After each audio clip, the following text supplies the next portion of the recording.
घर को स्त्री ही गढ़ती है। एक गांव में एक जमींदार था। उसके कई नौकरों में जग्गू भी था।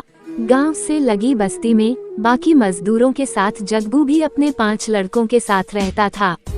जग्गू की पत्नी बहुत पहले गुजर गई थी। एक झोपड़े में वह बच्चों को पाल रहा था। बच्चे बड़े होते गए और जमींदार के घर नौकरी में लगते गए। सब मजदूरों को शाम को मजूरी मिलती।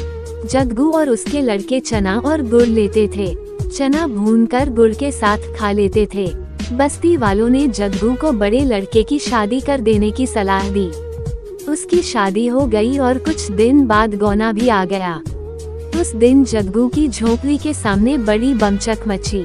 बहुत लोग इकट्ठा हुए नई बहू देखने को। फिर धीरे धीरे भीड़ छंटी। आदमी काम पर चले गए।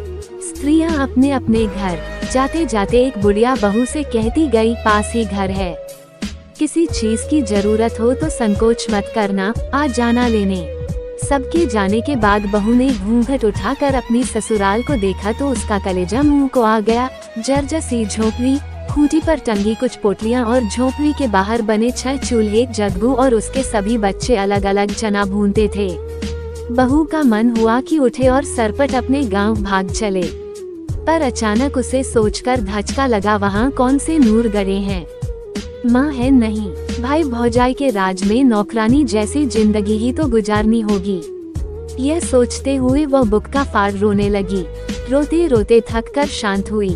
मन में कुछ सोचा। पड़ोसन के घर जाकर पूछा, अम्मा एक झाड़ू मिलेगा? बुढ़िया अम्मा ने झाड़ू, गोबर और मिट्टी दी। साथ में अपनी पोती को भेज दिया। वापस आकर बहू ने एक चूल्हा छोड़ बाकी फोड़ दिए। सफाई कर गोबर मिट्टी से झोपड़ी और दुआर लीपा। फिर उसने सभी पोटलियों के चने एक साथ किए और अम्मा के घर जाकर चना पीसा। अम्मा ने उसे साग और चटनी भी दी। वापस आकर बहू ने चने के आटे की रोटियां बनाई और इंतजार करने लगी। जग्गू और उसके लड़के जब लौटे तो एक ही चूल्हा देख भड़क गए। चिल्लाने लगे कि इसने तो आते ही सत्यानाश कर दिया। अपने आदमी का छोड़ बाकी सबका चूल्हा फोड़ दिया। झगड़े की आवाज सुन बहू झोंपड़ी से निकली। बोली, आप लोग हाथ मुंह धोकर बैठे, मैं खाना निकालती हूँ। सब अचकचा गए, हाथ मुंह धोकर बैठे। बहू ने पत्तल पर खाना परोसा, रोटी, साग, चटनी। मुद्दत बाद उन्हें ऐसा खाना मिला था। खाकर अपनी अपनी कथरी ले वे सोने चले गए। सुबह काम पर जाते समय बहू ने उन्हें एक एक रोटी और गुड़ दिया। चलते समय जग्गू से उसने पूछा, बाबूजी, मालिक आप लोगों को चना और गुड़ ही देता है क्या? जग्गू ने बताया कि मिलता तो सभी अन्न है, पर वे चना गुड़ ही लेते हैं, आसान रहता है खाने में। बहू ने समझाया कि सब अलग अलग प्रकार का अनाज लिया करें। देवर ने बताया कि उसका काम लकड़ी चीरना है।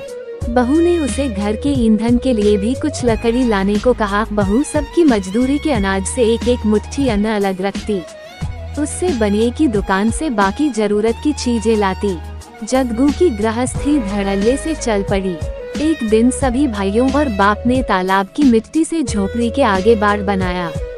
बहू के गुण गांव में चर्चित होने लगे। जमींदार तक यह बात पहुंची। वो कभी कभी बस्ती में आया करता था। के घर उसकी बहू को आशीर्वाद देने आया।